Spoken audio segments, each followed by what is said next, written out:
Good evening. Thank you so much for joining us for the Schools to Know virtual boarding school event. My name is Katie Garrett of Garrett Educational Consulting, and I am based out of Charlotte, North Carolina, but work with families from all over the United States, as well as outside in other countries to help them with the boarding school and college process. So tonight's event is going to be great. We've got a great set of schools here with us. And so we're gonna, we have some questions that have been previously submitted that we're gonna let each school kind of tackle. And then we will be happy to answer any live questions that you guys might have about boarding school in general or the process. And we will get those answered as well as we can. So, the way we're going to do it is, we're going to name each school, let them introduce their school for a bit, and then we're going to have them address a certain question that has been posed. So first and foremost, we have Ann Pickrell from Williston, and she is going to talk about that boarding schools sometimes have the connotation of kids being sent away or kids are troubled, and so that they, are a candidate for boarding school. And so she is going to work on dispelling that myth. Anne?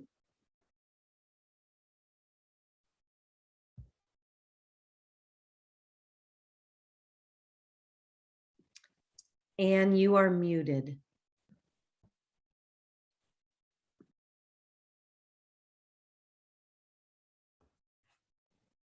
We got it. Anne, you're muted. Thanks very much, everyone, and thanks to Schools to Know for joining this evening. My name is Ann Pickrell. I'm the assistant head of school at Williston. We're located in Massachusetts, an hour and a half from Boston and 3 hours from New York City. We're a co-educational school of 450 students. 70% are boarding, and we have 119 international students this year, including 4 from Bermuda, representing 30 different countries. Williston is unique. It's a school that you can be yourself here, being comfortable with who you are. Our school mission is purpose, passion, and integrity. I hope you'll decide to check our school out. The question that Kate posed is, are students sent to boarding schools? If you asked me that question 44 years ago when I started in New England boarding schools, I would say sometimes. It's definitely not the case these days. Students are suggesting and asking their parents to go to boarding schools because they know the great opportunities that are available. In fact, boarding schools are very selective and competitive. About 30% of our applicants were admitted last year of total 100%. Schools are looking for students that want to get involved, who are motivated, who are interested in connecting and not only being prepared for college, but being prepared for life thereafter. So it's a selective process at all of the schools represented here. We are not schools in which students are sent to. Students want to attend and are motivated. Parents often are the ones that need convincing because they don't want their kids to necessarily go away from home. And students see the unique opportunity to prepare for college, independent thinking, independent learning beyond the secondary school years. So in my last 30 years, I have not met a student who says it's not their idea to go to boarding school. Students do want to go to boarding schools, and we hope that you will find an opportunity to check out the right boarding schools that will be suited to you, whether you've attended any of the various fairs that have already happened or you attend some of the virtual events that all of our schools have posted and will continue to have throughout the year. Thanks for joining us. And again, thanks to Schools to Know. Thank you, Anne. That was great. So next up, we have James Crampton from Govs, and we're going to have you talk a bit about the size of boarding schools and the size of the campuses. Sure. Thanks so much, Katie. So again, big thanks to Schools to Know. Happy to be here amongst some wonderful colleagues and tremendous variety of schools here. And I guess that's probably the segue into campus, right? And what campus looks like, because there can be a range, though there's typically some similarities. Sorry, I forgot to introduce my school. James Crampton, Associate Director of Admission at the Governor's Academy. We're a co-ed boarding and day school located about 45 minutes, 50 minutes north of Boston. About 410 students here, so small to medium size. So I mean, I guess that's sort of the segue, right? So we're in that small to medium size, just over 400 students. And that's probably where we should start, right? So boarding schools, typically you can find a range, right? Between 200 to 1,200 students at both ends of the spectrum. You're gonna find majority, probably 95% of schools somewhere in that range. Many schools tend to fall towards the middle of that range. Between 300 and 500 students is probably the bulk of the bell curve for size of schools, and campuses typically will follow that, right? So whether they're located in rural settings or closer to cities and are kind of oases in those and kind of the in the city type areas, you'll find large facilities, right? Large physical plants, and typically that's they're big, beautiful places. Many of these schools are older than other schools. Governors is a good example. We were founded actually before the country existed. We're the oldest boarding school in the U.S., founded in 1763, and because of that, you'll find some buildings on campus that are really old. And there's this neat mixture of older buildings and newer buildings packed with technology and everything that you'd expect to see at a college, right? And that's sort of the feel at these campuses. Walking around, a lot of them feel like mini colleges, right? A lot of times there's a quad in between academic buildings. A lot of times you'll have expansive stretches of athletic fields and really interesting natural resources, which will vary school to school. Governors, we have a beautiful natural wetlands and protected marsh area with a river running adjacent to campus. Other schools, I know there's stretches of shoreline literally on campus. Other schools you'll find small mountain or access to mountains or their own mountains or their own golf course, right? We have golf course across the street. I know there's some schools with golf courses on campus, like around the dormitories. So, each school will have typically some unique geographical features just because they're so large. I mean, you'll find hundreds of acres at these schools. Governor, I think we're 460 acres or something, and that's probably close to average for many of these schools. Some much larger and some a little bit smaller, but typically you'll find space. Let's see here. And again, you'll find some older buildings, some newer buildings, depending on what makes you feel comfortable and engaged and energized. One type of building may appeal to you more than others. And that's something that you might think but I'd encourage you all to visit different types of schools to really get a sense for where you feel most alive and comfortable and energized. I think those are probably my main points about physical plant, campus size, and all that. So happy to stick on and answer questions later. Thank you, James. Okay, next up we have Bramble Buren. Did I get that right? The Kisky School. Got that right. Well, thank you so much, Kate. Thank you. Welcome, and thank you all for being here tonight. And thank you to Schools to Know for the invitation. My name is Bramble Buren, and I'm the Associate Head of School for Enrollment at the Kisky School.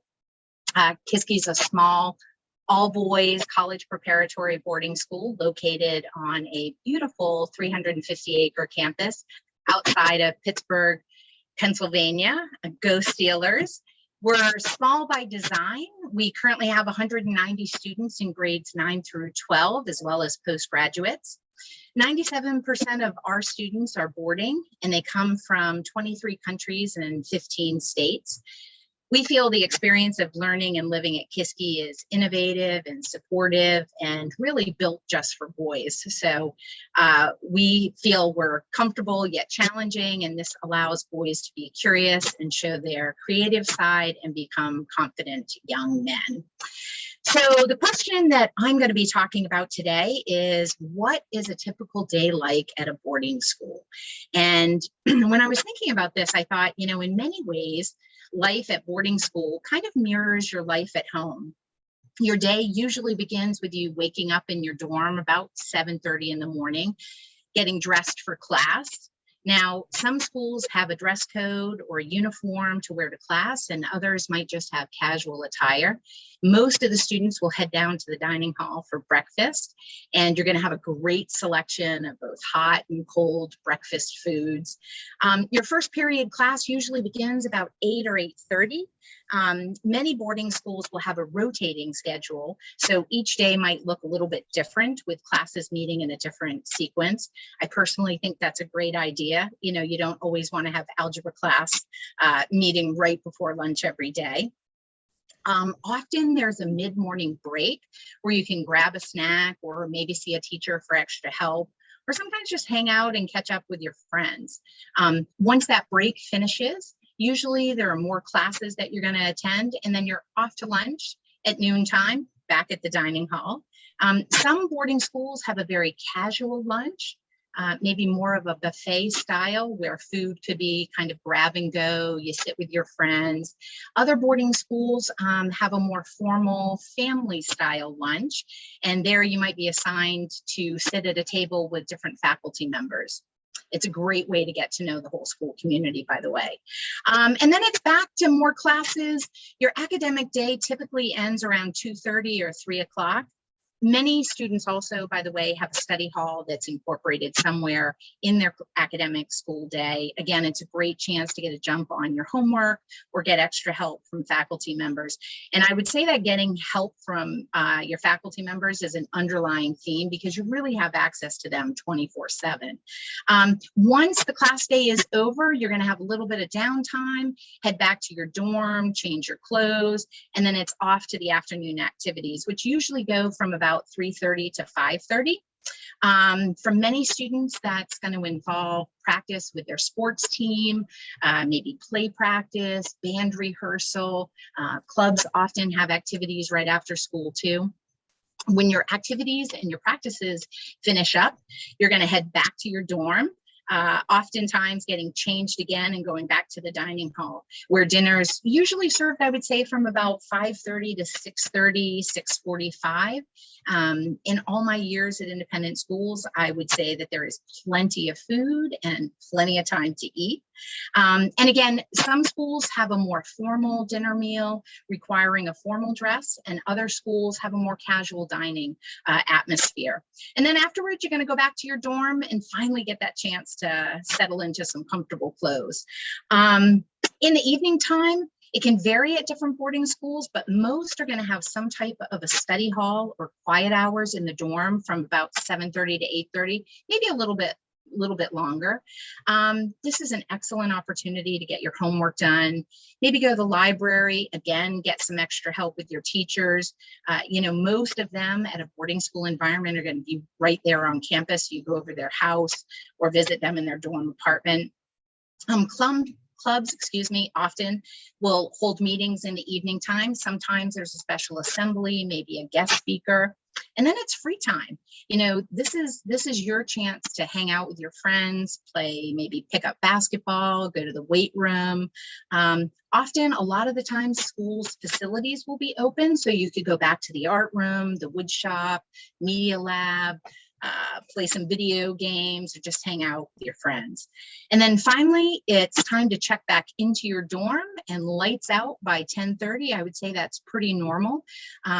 A lot of times boarding schools will have their dormitories set up maybe with just freshmen and sophomores, and then older students in different dorms. So the lights out and some of those evening activities might vary slightly. And then the weekend comes upon us and it's really rest and fun and play. Most of that's going to involve some sports and a residential life team that's really pretty thoughtful about putting together a whole list of on-campus and off-campus activities that could be whitewater rafting, going to a local museum, maybe visiting some colleges, maybe a cornhole tournament, fishing and hiking. So those activities can be pretty broad, and sometimes they're related to where your school's located, if you're really rural or maybe in a more urban setting.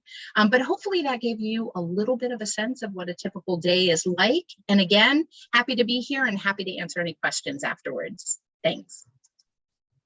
Thank you so much. That was very well said. So next up we have JP Burlingame from Millbrook, who's going to give us a introduction of Millbrook, and then he's also going to talk about outside of traditional athletics. What sort of other afternoon programs are there at boarding school? Thank you, JP.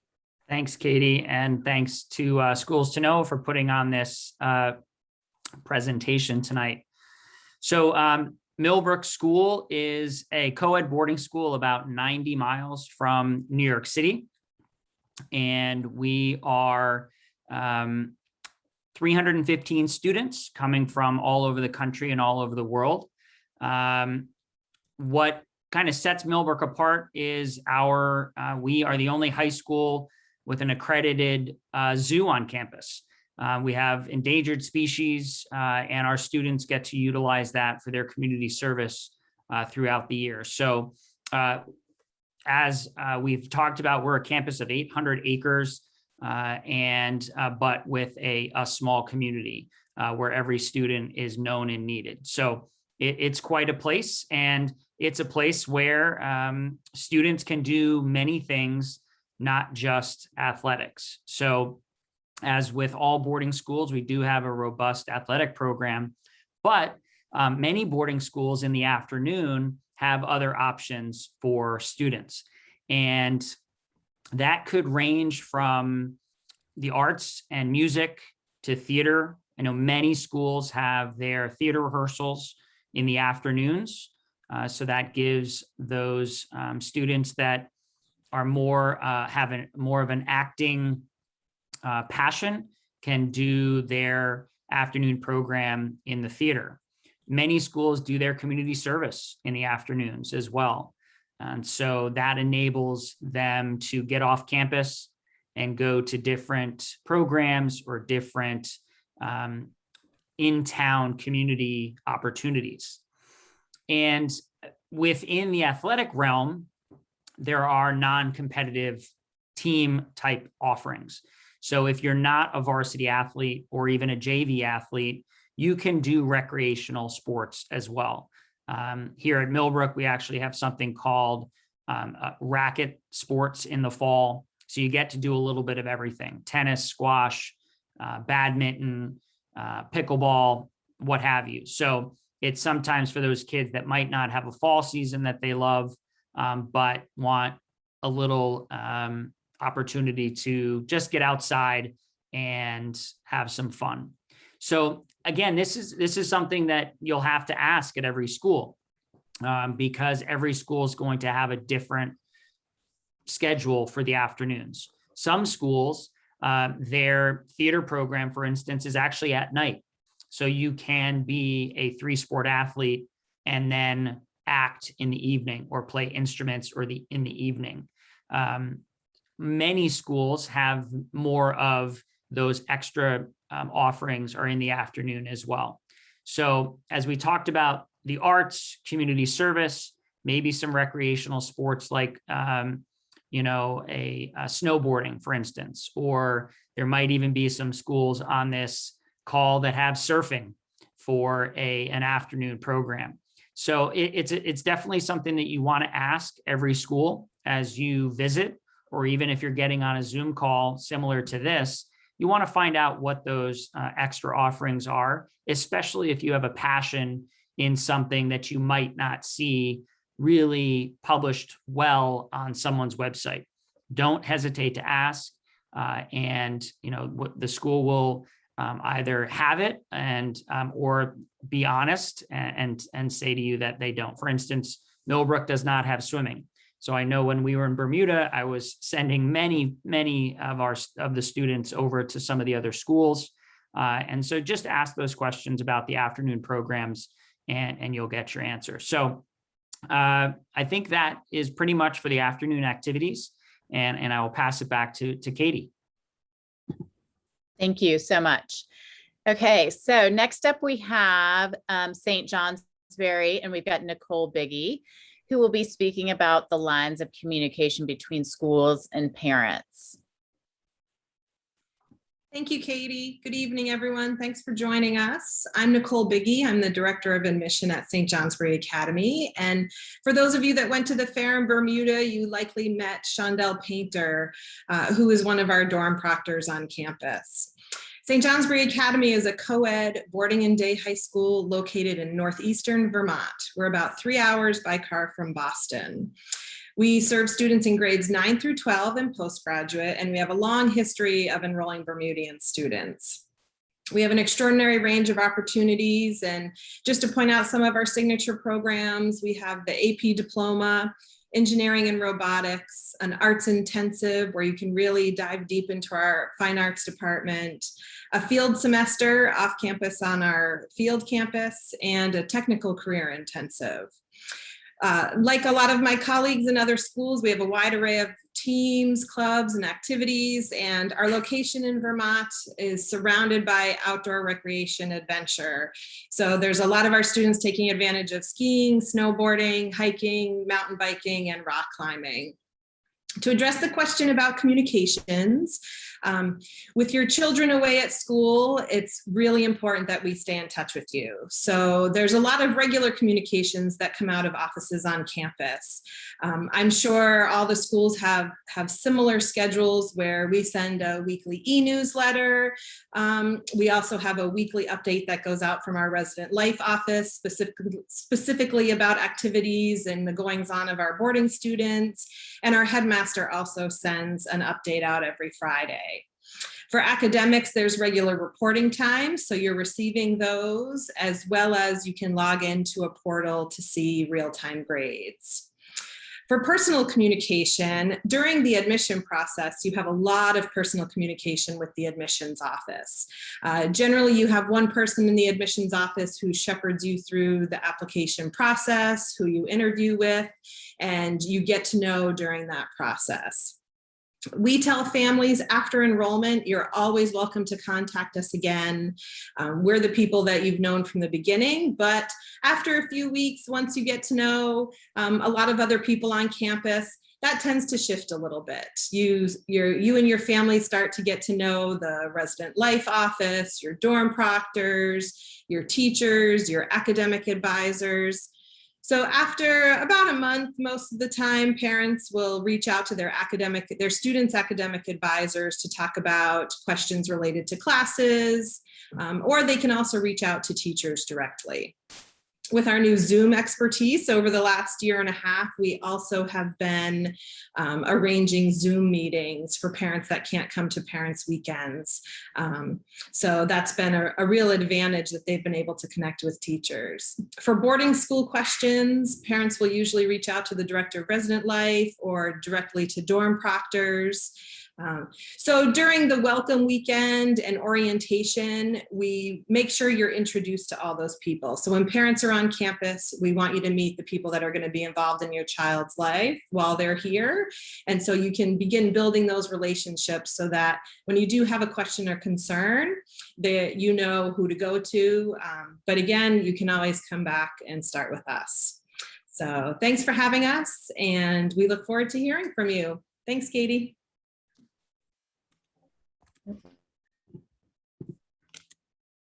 Thank you, Nicole.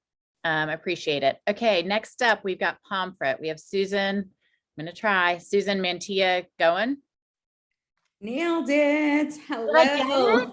You did. So, okay. I'm not great at pronunciation typically, but we're thrilled to have you. Thank you. Welcome to Pomfret. And so you're going to talk a little bit about diversity within a boarding school, both cultural and geographic. Absolutely. Welcome. Thank you so much for having me, Schools to Know, and welcome families. We're excited to chat with you and share a little bit about the experience of boarding schools. My name is Susan Montiel-Going, and I'm the Dean of Enrollment Management here at Pomfret School in beautiful Pomfret, Connecticut. We are a school of about 350 students. 85% of the student body are boarding students, coming from 25 states, 21 countries around the world, including Bermuda. If you were at the fair, you met my colleague, Kelly Sheehan, who sends all her love and is excited that you are joining us tonight. At schools, we really value the rich diversity that our schools provide. Really, we believe that diversity is excellence in education. Being able to bring a cross-section of voices and experience into the classroom setting really enriches the learning experience. At a place like Pomfret, 20% of the student body identify as students of color, so African American, Asian American, Latino, Native American students. 21% identify as international students. And the school really is open to students also from a wide range of socioeconomic backgrounds as well. Many of our schools offer some financial aid for students who qualify based on a need-based process. But it is important to know that we do really value the rich diversity of cultural experiences, of geography, and also diversity of thought. Those learning opportunities really enrich the community. Sometimes students will have different learning profiles and not be sure if a boarding school environment is right for them. I do encourage you to reach out to each individual school and learn a little bit more about how students are supported should they need some additional learning support. Some schools will have learning centers or tutoring options that are in addition to the office hours or study hall hours that are provided at the school. Really, we need motivated, energized students who are interested in a variety of things to be able to have our schools offer the rich programming that we want to offer. At places like Pomfret, we offer Project Pomfret every year, where we set aside about 10 days for students to explore and investigate problems that inspire them or perplex them, opportunities for them to be involved in Quest, which is looking at some social emotional programs.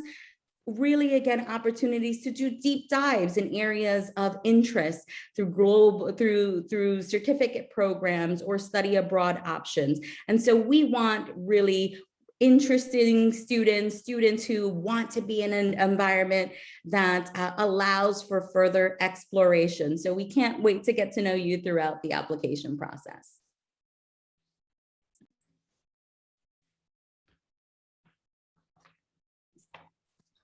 Thank you, Susan. Okay, next we have Jordan Reed from Solebury.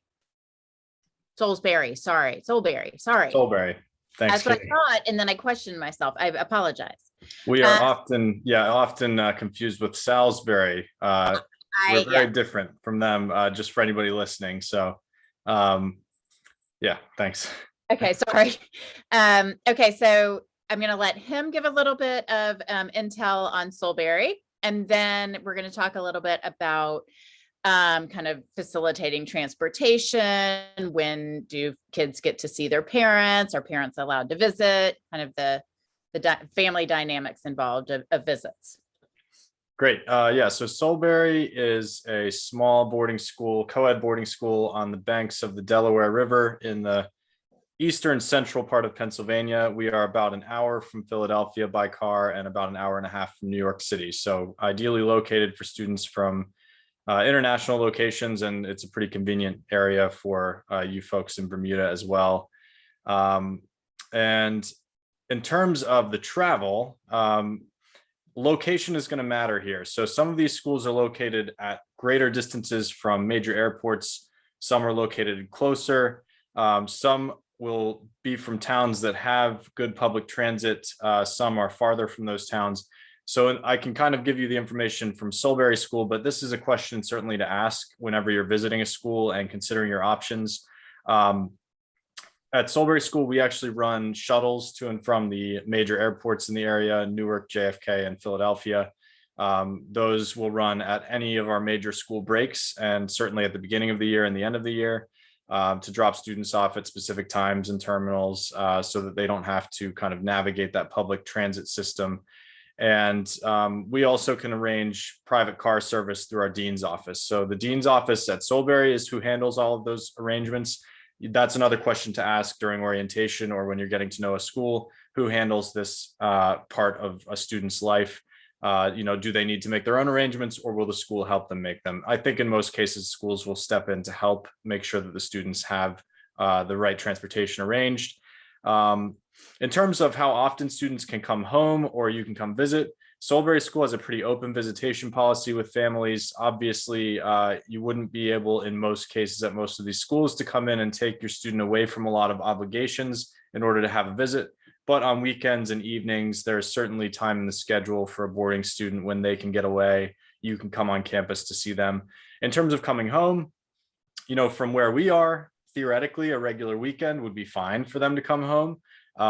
We have a policy that students have to remain on campus for at least half of the weekends each year, since we're not a 5-day boarding program. And some schools are going to have different policies around how many times students can go home during the year. There are a couple times a year that most, if not all of these schools are going to close down. Dorm policies vary from school to school. At Solebury, we close our dorms just for our longest breaks. So that would be Thanksgiving break, which is a week long here for students, and the winter holidays break, which is about 2 weeks, and then spring break, which here is 2 weeks as well, and that's in early March. And then obviously for the summer break between school years, we close down our dorms as well. So in terms of students being on campus, if the dorms stay open and they want to stay and the travel home is not convenient, they're certainly welcome here. And when we are open on a long weekend or one of the longer breaks, we provide things for the students to do. So they're not just sitting in their dorm room wishing that they were at home. And I think that pretty much covers it. If you have more questions about transportation, I'm happy to answer them then. Thanks, Jordan. Ryan Mulhern from St. George's. We're going to hear from him and then talk a little bit about the formal application process, visiting applications, etc. Katie. Hi, I'm Ryan Mulhern. I am the Director of Admission at St. George's. We are a boarding school in Newport, Rhode Island, with 390 students. We are gender inclusive.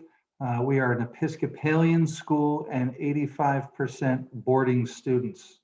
The thing that makes St. George's unique is it's located overlooking the ocean with lots of programs involving the water. We have a 70-foot sailboat called Geronimo that students get an experiential learning, heading to the Bahamas and sailing for 4 to 5 weeks while living on the boat and doing their schoolwork. We also have sailing teams and surf programs and lots of marine science here at St. George's. I'm going to start with the admission timeline. And right now you guys are in the process of researching schools. And that goes all the way from September right up until January when the application is due. Between that time, from September to January, families are going to be scheduling interviews. Some of our campuses are open to live interviews and other ones are doing virtual interviews. For many of you, the distance will make it easy to do a virtual interview, and Zoom allows us to do that very simply. So you can contact each school and see what their program is, but my guess is you'll have options to be in person and virtual for an interview at many schools. And the same with open houses. Some schools might be welcoming students to campus, while I also know that many schools will have virtual opportunities to either go to an open house online, to go to a coaches panel, an arts night, a boarding night. There are going to be lots and lots of virtual opportunities to get to know these campuses without having to leave Bermuda, which will be really helpful for you. So as we get into January, it's time to apply. And at St. George's, the application is due on January 15th. Not all schools are January 15th, but that's a pretty common deadline for the application and also for the financial aid application. There are schools that have rolling admission or early admission, so you should check each school to see what they're offering. We do send out all of our decisions on March 10th. So all of the boarding schools in New England will be notifying families on March 10th what their decision is. And then families will have 1 month to talk to the schools, in some cases revisit the schools and spend a day with the students going to classes and meeting the teachers and coaches before making an ultimate decision on which school you will attend, which is April 10th. Okay, so applications in on January 15th, get your decisions on March 10th, and then make your final decision by April 10th.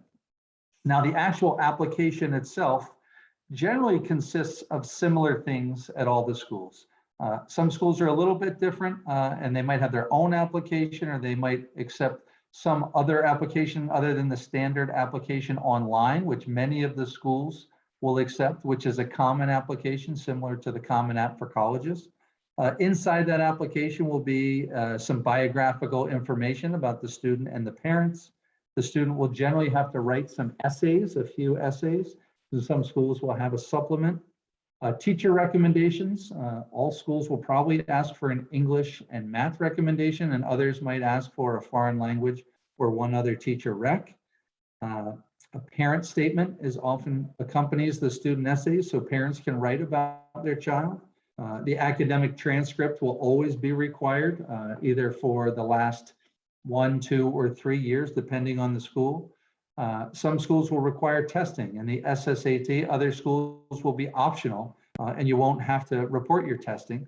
But most schools will notify you on their website whether they are a testing school or a test optional school. And then there's also a place for you to display other talents. And some kids will have a coach or a music teacher or someone they know well write a recommendation. There are extra recommendations for others besides their teachers. And there's also an opportunity to upload some video. So if students want to showcase their talents in a sport or music or some speech that they gave at school, you can upload that right onto the standard application online. I do want to warn you that ease of access is really important. As schools receiving hundreds and hundreds or thousands of applications, you want to make sure that it's not password protected. If you're using YouTube or something that's easy to access, the easier it is, the more likely the admission office is going to get into it. So those are the tips and the parts of the application and the application timeline, and we wish you the best of luck. Thanks, Ryan. Next up, we have Indian Mountain. So we have Heather Eckert, who is going to talk a bit about junior boarding school. Thank you, Katie, and thank you, Schools to Know, and good evening, everyone. I am Heather Eckert. I'm the Assistant Head of School for Enrollment Management and Director of Admission at Indian Mountain School. But prior to IMS, most of my career was actually in the secondary school world. And so I can tell you, having worked on both sides, that I truly believe that junior boarding schools are the best kept secret in the boarding world. And it's not for every student, but for students that are ready and have a level of independence and maybe have gone away to summer camp and absolutely loved it, it can be an amazing transformative experience for the right students. So we are located in Northwest Connecticut, right down the road from Hotchkiss and Berkshire and near Millbrook School. We have about 300 students, 100 boarders, grades 5 through 9, and students from all over the world, from over 18 different countries. So why junior boarding? And I was struck by, when I moved from secondary schools, I had worked at Hotchkiss and Blair and a few other schools before coming to IMS. I was having the same conversations with my Indian Mountain advisees that I was having with my sophomore and juniors in high school, developing that independence within structure. And certainly there's definitely more structure and supervision at the junior boarding level with 24 hours and different expectations during the classroom day. But having students learn the same skills in terms of self-advocacy and learning how to manage their time, critical thinking, and being exposed to a high level of independence while at the same time a nurturing environment where you're being guided by a constellation of advisors from your dorm parents and your advisor, your faculty. I think another big piece is the access just at a younger level. Thinking back to students I've worked with, I had students from New York City or Hawaii or even Bermuda, where to get to be able to do all the activities that they were hoping to do outside of school was nearly impossible in terms of time, logistics, travel. And so really having the opportunity to not only participate in really amazing sports offerings, but high level art offerings, music. We have everything ranging from rock band to guitar to orchestra or the musical and theater, while at the same time being able to take so many different electives, whether you're interested in coding or robotics or math team and digital photography and so on. And I think another piece that is also in line with the boarding high schools, of course, is just the access to diversity, not waiting until high school or college where you're more exposed to what the real world will be like, but being in a middle school classroom where you're with students from all over the world and you're hearing their perspectives and you're sharing, pizza in the dorm in the evening and just learning and living with each other in such an amazing environment. So I really think that that junior boarding schools, I often have parents that come visit and they say, we wish that we knew that you existed earlier. So definitely check us out if you are thinking about it and you have an adventurous son or daughter who is looking to explore more beyond where they are in school right now. Thanks so much. And I will turn it back to Katie. Thank you, Heather. Now we're going to transition a bit into the academic day. So we've got Kelly Babbage from Westminster, who's going to talk more about what occurs in an academic day. Hi, everyone. My name is Kelly. I'm from Westminster. Westminster is a school of 400 students. We're located just outside of Hartford, Connecticut. We're on a 250-acre campus. We are 75% boarding, 50-50 boys and girls. We represent 24 countries and 26 states. We're probably best known for two things: our motto, which is grit and grace. We've known the importance of grit since 1888. And the other thing we're most known for is our 4-year architecture program, which is specific to Westminster. You can do 4 years of architecture. It's a really popular subject at our school, and our kids love it. Talk about the academic day. Most of our schools work on a block schedule. So we have 7 blocks and they rotate through the week. On a typical day, you'll have about 2 classes. Our classes are about 50 minutes. So you'll have 2 classes. On 2 days a week, you'll have advisory, about a 20-minute meeting with your advisory. The advisory program at a boarding school is pretty important. At our school, our max is 8 kids. So I have 7 advisees. I meet with them at least twice a week. I'm their go-to person for everything. And I am the sort of main communication between the students and the school and their parents, which is great. So we do that twice a week formally.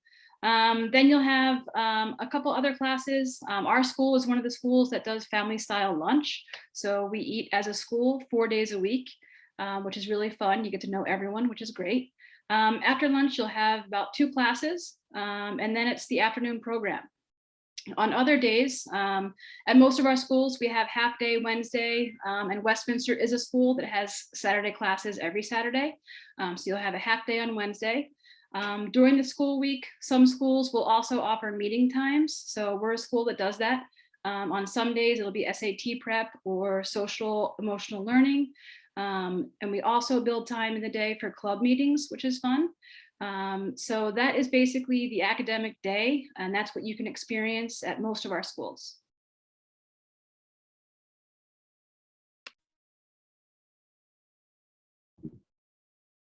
Thank you, Kelly.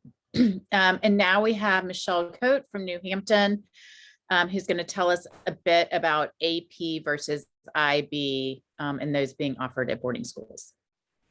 Hello, everyone. Welcome to tonight's event. Thank you for hosting Schools to Know. Excited to be here and share a little bit about Newhampton School first. So we are a 9 through 12 boarding school located in New Hampshire. We have about 340 students. 80% are boarding here and about the 20% day. So we are, I'm sorry, I'm slightly distracted with a dog. So when you work in boarding schools, you live right on campus with your families, with your pets who'd like to interrupt Zoom events. So our Newhampton School, though, is been proud to offer the IB program and curriculum for many years. And what we have found and what I think a lot of our schools offer is the ability for that higher level of education. So students can make the choice at many schools to go with the AP advanced placement or a school like Newhampton, which offers the International Baccalaureate, which is the same that is offered at Bermuda High, Warwick Academy, and Summersfield Academy. So that is an option for our students here. We really, though, want our students, and I think all of the schools could agree, want our students to really be challenged and supported through their education. So we work hard with the family to make sure that we are really meeting their child where they are. So challenging them in the classes that they need the challenge in and supporting them in other areas. So at Newhampton, we might have a student that has a couple of IB courses and then sticks with the traditional classwork in their other classes. They might have a mix, some AP classes as well as IB, or go with the full IB diploma, which is available to our students. So they receive the Newhampton School diploma along with their IB coursework. I think it's really key as you are visiting schools and talking with them about the different areas that we can support your child, whether it is with their challenging coursework or in supporting them with academic support programs. I think we all offer a wide range of opportunities for each and every student. So just be sure to ask those questions about where your child's needs are. And, we look forward to working with you all. So thank you. Thank you, Michelle. Okay, next we have Rumsey Hall and we have Jen Kolpak, who's going to tell us a little bit about her school and how the academic day differs at a junior boarding school versus a high school boarding school. Thank you, Katie. So my name is Jennifer Kolpak and I work at Rumsey Hall School and I'm the Associate Director of Admission here. And I've been teaching, coaching, dorm parenting, and working at admissions here for the last 14 years. And I'm also the parent of 3 Rumsey Hall graduates. Rumsey Hall is a co-educational junior boarding school. It's also a day school for children in grades kindergarten through grade 9. We were founded in 1900 and tomorrow we will celebrate our 121st birthday as a school, which is always a big event on campus for us. We're located in Washington, Connecticut, which is in the northwest corner in the Litchfield Hills. And our campus is 231 acres and it runs right along the Bantam River, which goes straight through the middle of our campus. We also have 3 ponds, a lot of fishing, hiking, a lot of outdoor adventure occurs on our campus. We're very lucky to have such a beautiful campus here. One of the biggest differences that you're going to find when you talk about a junior boarding school versus a secondary school is going to be the level of structure and supervision that's provided.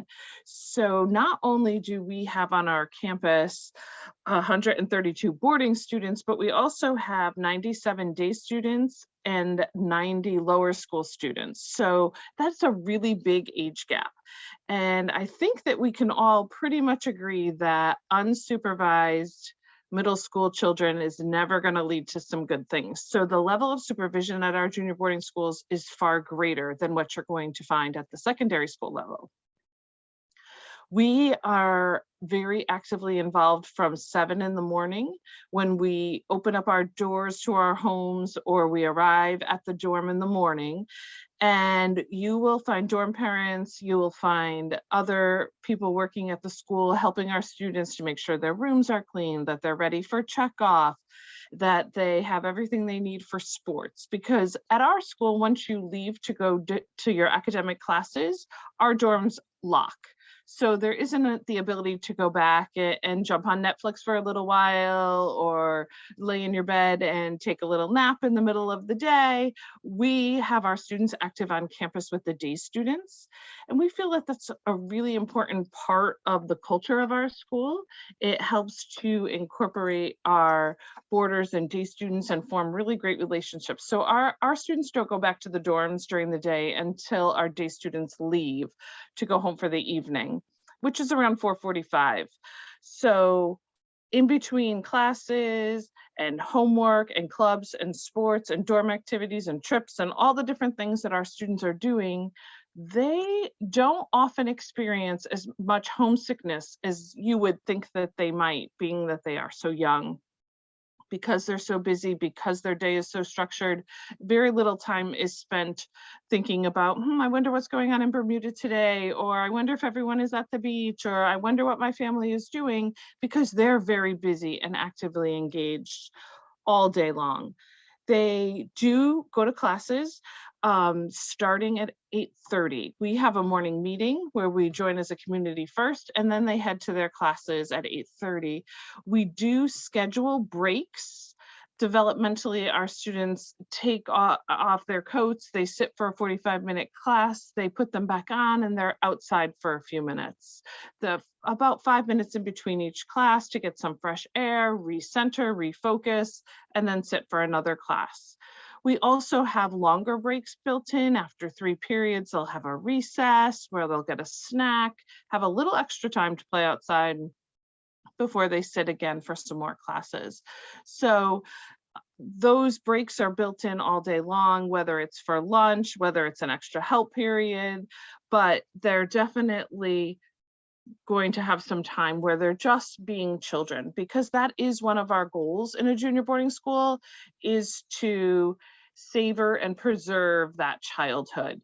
We're still sledding on hills, we're still outside playing for recess in the fields, we're still throwing lacrosse balls and actively engaged in our environment, throwing the fishing line into the pond in the middle of the day, so that it gives our students that time to keep that childhood going. With that being said, we understand that technology is a really important thing in their life and that it's something that is not going to go away. So we teach them to be responsible with their telephones, with their laptops, with their any technology that they bring here to school. We allow them to have it during the academic day, but in the evenings, we need them to get a good night's sleep. So here comes the structure element again. They check their technology into a cabinet at about 9:20 in the evening, between 9:20 and 9:30. And it remains in there charging overnight. And when their rooms are ready in the morning at 7, we give it back to them. It's a little bit different on the weekends. They have a little extended time, but it gives them a good opportunity to get a good night's sleep and to not be distracted. And I'm sure that many of you at home implement the same kind of technology policies with your children, not allowing them to have their phones in their room overnight. So with monitoring technology is one of that's probably not going to be something at the secondary school level that would be so strict. We also are teaching our kids to become self-advocates. We want them to be asking for extra help when academics become overwhelming. We want them asking when they're struggling with a roommate. We want them to reach out to us as adults in their community when something isn't going right at sports or in the dining hall. So we have advisory meetings built in probably a little bit more frequently. We have them 4 days a week, so that we can work with our students individually to make sure that these problems are being solved quickly, and that they're initiating who they're reaching out to and how that's going to happen. And I think one big advantage of attending a junior boarding school is that our secondary schools know what they're getting when a child has been in a junior boarding school. They know that when they walk through the door, they have the ability to balance their academics, their social, their boarding, their enrichment activities, and that they thrive in that type of environment. So I very much agree with what Heather said earlier in the evening, that they are the best kept secret. These schools will help your child to work out all those kinks at a younger age and to walk into that secondary school experience confident and prepared. Junior boarding school graduates go on to secondary schools equipped for success, and they've got a lot of those fundamentals under their belt. So I'll turn it back to Katie with that being said, and thanks Schools to Know for having this special event tonight. Thank you, Jen. Okay, we're going to move on to financial aid. And we're going to have Stephanie Whitmore from Tabor and Michael Murray from George School talk a bit about how financial aid works. Is it need-based? Are there athletic scholarships, merit grants available? So I will let the two of you each introduce your schools and take it away on financial aid. Good evening. I'm Stephanie Whitworth. I work at Tabor Academy. Tabor is on the South Coast in Massachusetts, down near Cape Cod. We're about 535 students, 70% boarding, 30% day, and about a 50-50 mix of boys to girls. Tabor is unique in that we are on the ocean. We actually have about a half a mile of Sippacan Harbor shoreline on our campus. So we have the unique opportunity of offering some marine science programming and nautical science programming that is very hands-on and lab oriented, really nice. So I'll just move on to the question. I know we're running a little short on time. All these things that my colleagues are talking about, I mean, you can appreciate the value and the benefit of attending independent school, but it is an investment on behalf of families. And to help make that investment and to make those opportunities realities for your children, most schools offer financial aid. There's a process, and you will want to inquire at each school to which you're applying to understand what their process entails. But most will follow something somewhat similar. So I'm going to step back a little bit and just talk a little bit philosophically about financial aid. Aid is need-based at most schools, demonstrated need, but merit distributed. Requests for aid, as well as the demonstrated need, far outpace our ability to meet every single family's need. And in that, you can understand, therefore, that it is a very competitive process. The formula itself is designed to tap into discretionary income. What are the choices families are making, and is independent school on the list of choices that they want to make with how to spend their money? The goal of the Financial Aid Committee is to have families feel that they're paying what they can afford without feeling stretched beyond their limits. However, feeling stretched is part of the process a little bit. And that, again, can differ a bit based on the family's situation. So for some families, $5,000 paid annually for their student to go to school might feel like a stretch. And for another family, $50,000 will feel like a stretch. And the idea is that whatever the number is, that the pinch that they feel financially is similar. I hope that gives a kind of a broad stroke for what financial aid is and how it works. Mike, would you like to talk about the process? Certainly. So my name is Mike Murray. I'm the director of financial aid at George School. We're a co-ed Quaker boarding and day school in Newtown, Pennsylvania. We're just outside of Philadelphia, about an hour and 10 minutes south of New York City. At George School, we have 540 students on campus. 50% of our students are boarding and 50% of our students are day.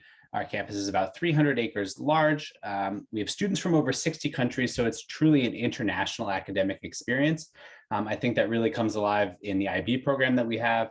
It's a lived IB experience and diploma. We're the oldest boarding school in the country to offer an IB diploma. 1/3 of our students pursue that diploma, and of that 1/3, 95 actually completed and graduated last year, which is much higher than the global average. A majority of our faculty and staff live on campus, so faculty and staff are readily accessible to students when they need them, both in and out of the classroom. And also, I would just add that we have strong ties to Bermuda with a long history of enrollment from the island over the past 5, 10, 15 years. With regards to financial aid, my colleague Stephanie at Tabor did a really nice job of kind of talking about the philosophy of financial aid. I'll just briefly go over the process, at least the process at George School. So we ask that you complete an application using SSS, School and Student Services. Through SSS, you'll submit a parent financial statement. Most schools will request, in addition to that parent financial statement, some financial documents to verify what you've submitted through the parent financial statement. From there, we will calculate an expected family contribution. With that expected family contribution, we then subtract that from tuition, and we meet the difference with what we call a need-based grant. In addition to need-based grants, we have merit-based grants, and those are given to students for exceptional performance and leadership in the classroom, on the field, in athletics, in arts, and things like that. You do not have to apply for merit-based aid, at least at George School you do not. You have to apply for need-based aid, but all students are considered for merit-based aid. So thank you very much, everybody, and have a good evening.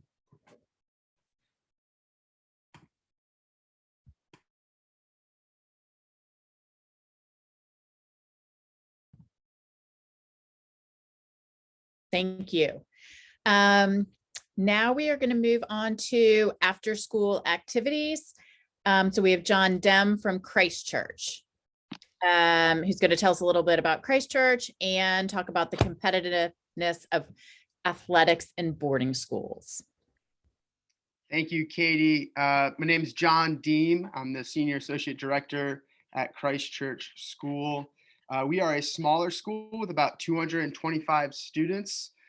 We are co-ed grades 9 through 12, and we are located an hour east of Richmond and about 2.5 hours south of DC, located on the beautiful Rappahannock River. We are about 15 nautical miles from the Chesapeake Bay. And my topic tonight are athletics. Here at Christchurch, even though we are a smaller school, we do have a fairly competitive athletic program. I would say about 15% of our graduating class goes on to compete at the college level. It's almost twice the national percentage of high school students playing collegiately. With that being said, I will say there is a level for everyone at Christchurch. We don't, and I think other boarding schools too, typically do not cut kids from a specific sport or team. There's obviously different levels, but we want our students to be engaged in the afternoons and want to show them the importance of being physically active and also being a part of a team, whether that's playing on a traditional sport team or performing in a play or musical or being a part of a dance team or something like that. I would say at Christchurch, our strongest program traditionally is our sailing program with our location. We have an internationally known sailing program. Our girls soccer team is very competitive, as well as our boys lacrosse team. And I think if you're interested in a specific sport, you really just need to ask the schools that you are looking at and to find the right school if you're really interested in playing at the college level. Generally speaking, we want our kids to be engaged in the afternoons and being physically active. And I will turn it back over to Katie. Thank you. Thanks, Sean. Next up, we have Raven Gap. We have Sherry Richardson, who's going to tell us about the after-school opportunities around art. Hey, thanks. School to Know. We're really glad to have this opportunity to talk to our Bermuda families again. I'm Sherry Richardson. I'm from Raven Gap Kisky School in Raven Gap, Georgia. just some Raven Gap basics. We're 2.5 hours away from the Atlanta airport, 2 hours away from the Greenville, South Carolina airport, and about 1.5 hours from Asheville, North Carolina airport. So again, Raven Gap basics, we have students from 54 different countries and 12 different states. Like a lot of boarding schools, we have extensive sports and arts, and where we're located, outdoor activities, because we're located in the beautiful Northeast Georgia mountains, and pretty spectacular STEM program. Today, I think our question is for after school activities.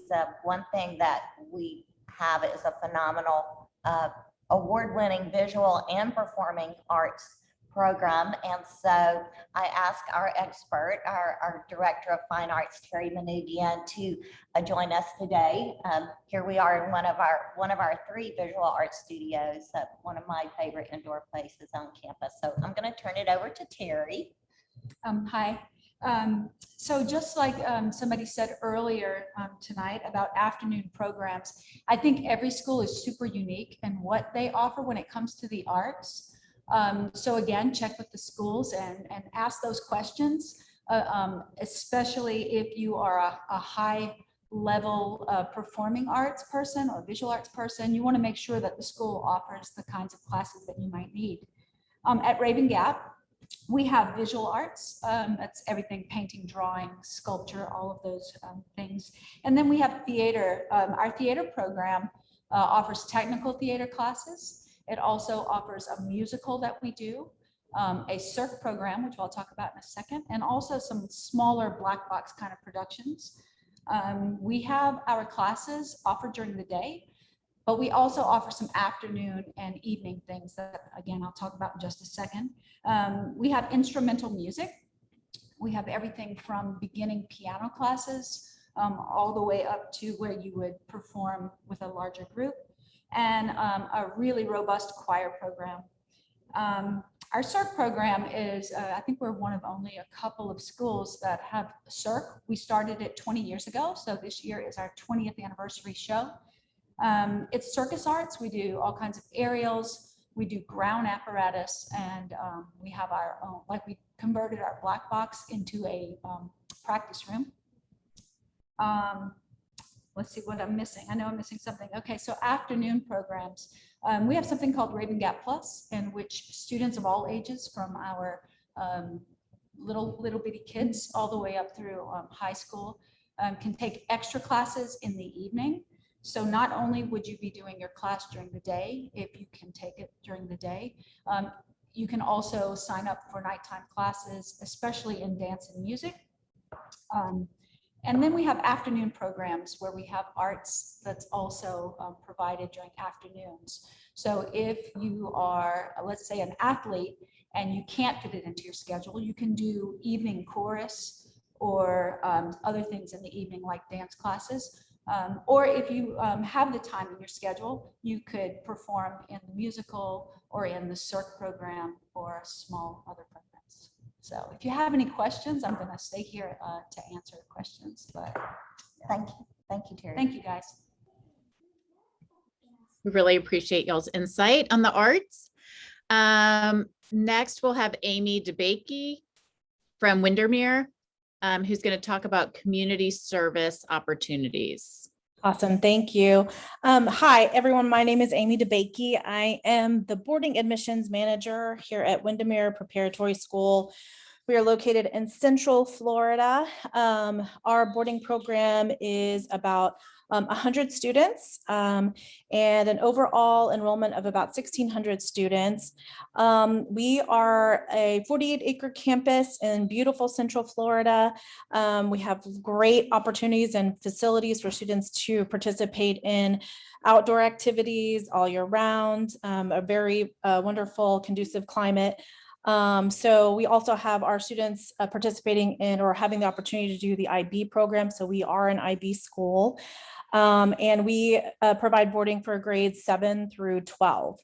The question that was posed to me today is talking about what kind of community service opportunities are there for students.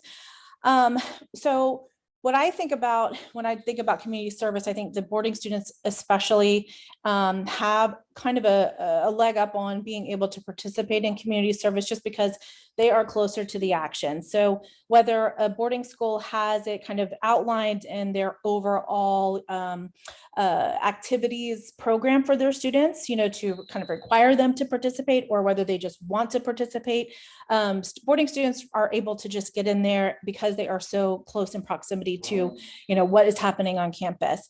At Windermere Prep, we have a lot of different local organizations and opportunities for students to do community service, whether it's raising money or volunteer work or just awareness.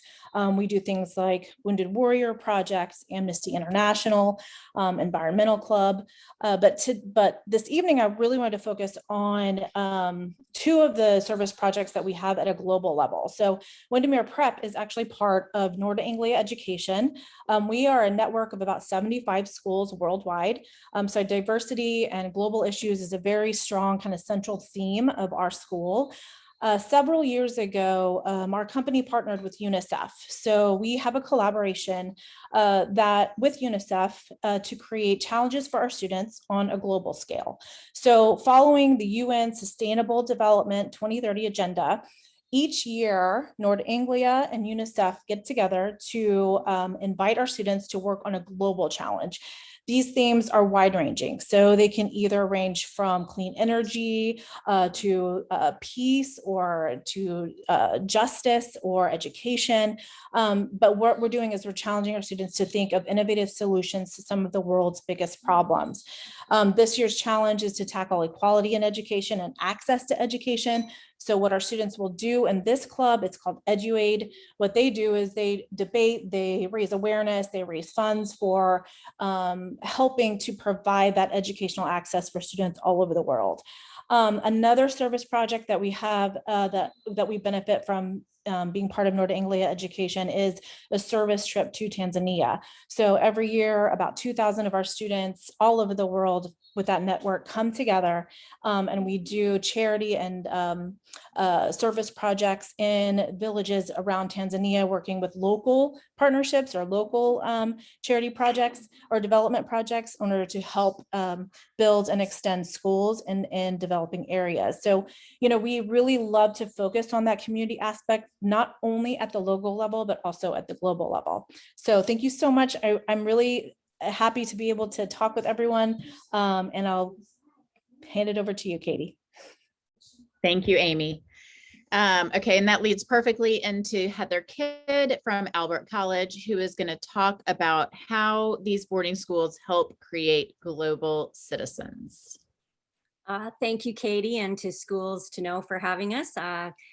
Being last is not always a good thing, and I know we're running out of time, so I'll try to be fairly quick here. But my name is Heather Kidd, and I am the Director of Enrollment Management here at Albert College, and I also live in and run our girls' dormitory.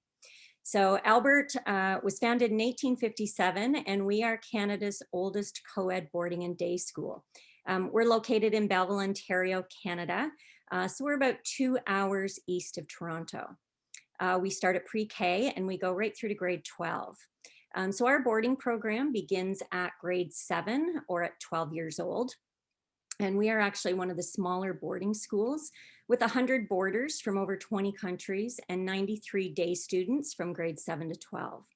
So as a small family school, we recognize and support our students' individual needs in a structured academic environment. Albert College has had a very strong connection with Bermuda over the years, and actually over the past 150 years. And in fact, we offer a Frederick Sidney Smith Scholarship Fund, which enables Bermudians specifically to attend Albert College. And so this past year, we have 6 Bermudian students, and they were awarded over $190,000 in scholarships and bursaries from this fund specifically. So our Bermudians really do well at Albert. So the question that was posed to me was, our schools help create global citizens. So could I share some of the core values that I feel that all of our schools help develop? And even though, we're all Americans here and one Canadian school, I really feel that we all do really a wonderful job of preparing our students you know, for the world and the future. So I think core values such as individuality. We all respect each other for our unique talents, and we actively encourage the pursuit of personal best by others. Compassion. We are sensitive to the needs and the feelings of each member of our communities, showing empathy and humility in our dealings with each other. Integrity. We are accountable for our actions, and we do act with honesty and integrity in dealing with each other. And I think the last and most important of it is inclusiveness. As international communities of learners, we celebrate the contributions that each members bring to the table. And by celebrating our similarities and our differences, we forge a united identity, and we strive to ensure safe and welcoming communities for everyone. And I think that truly is something that all of the schools here on this call, despite we're all from different locations, I think we're all very similar. So thank you for joining us tonight, and we're happy to answer any questions. Thanks. Thank you, Heather. And now we have Randy from Cushing Academy, who is going to tell us about Cushing and wrap it up for this evening. Thank you. Just wanted to introduce myself, Randy Burton. I'm head of school at Cushing Academy. Thanks for having me be a part of the event tonight, and just wanted to talk a little bit about our school. Cushing Academy is the oldest coeducational boarding school in the United States, grades 9 through 12 and postgraduates. We're 390 students from 28 states, 31 countries, including Bermuda, and have a long tradition of enrolling Bermudians at the school. Cushing's 92% boarding, which is the highest rate of boarding in Massachusetts, and of our 8% day, half of those are faculty children that live on campus. So we really are an on-campus community where sort of weekends, nights, school is still thriving with students being active on campus. We're only 60 miles from Boston, so about an hour. Lots of arts, athletics, and academic opportunities, small classes. Cushing has a long history of athletic success with about an average of 30% of our graduating students each year playing college athletics, and our college list is quite diverse with Ivy Leagues on down. Of 109 students last year, I believe it was about 88 different colleges and universities were represented, from those most competitive to small private state schools, art schools. So it really highlights the diverse offerings that we have at the school and the diversity in our students. Lastly, we're a state-of-the-art campus. In the last 4 years, we've invested over $100 million in new construction on campus and residential spaces, new dining spaces, athletic facilities, and we're about to embark on the second half of that campaign as well. So exciting times at Cushing. And in terms of wrapping up, I think what we've heard tonight is we're all representing intentional communities with student growth at the center, and they're boarding schools are diverse, close-knit communities with small, challenging classes, college campus type feel, challenging academics, and really an abundance of athletics and arts opportunities. And while our schools may look and feel like a college campus if you're able to visit, we really are able to focus on the developmental needs of, in our case, high school, and in other cases, junior boarding students, by providing a supervised, structured, developmentally appropriate student life experience. And the benefits of boarding school are many, as you've heard tonight, and we know through research done by the Association of Boarding Schools and through the Arts and Science Group that boarding school students are significantly more likely to succeed when they go to college. They're significantly more likely to earn an advanced degree, more likely to achieve faster career growth. And one of the interesting stats I wanted to share as a benefit is that the same research found that 78% of boarding school graduates felt prepared for sort of the non-academic aspects of college life, independence, social life, and time management, compared to 30% of private day schools and 23% of public school students. So there really is a magic to the boarding school community. And as you get to know us, hopefully you feel the community that connects with you. But I think when you take committed and professional faculty and staff on a state-of-the-art campus and mix it with students who are committed and responsible for their learning, that's where the outcomes and the growth happens. So thank you again for having me, and happy to be a part of answering questions as well. Randy, thank you. So I think just in the essence of time, we are going to wrap up this evening. We appreciate all of the families that joined us this evening, and we very much appreciate all of the schools that joined us this evening to take time out of your schedule to educate all of us more. So if there are any questions that you guys have after this event, please feel free to reach out to myself or Schools to Know or any of the individual schools. It seems like we answered all the questions that were in the chat box during our presentation. So thank you again for being here, and thank you Schools to Know. And we look forward to staying in touch. Good night, everyone. Thank you.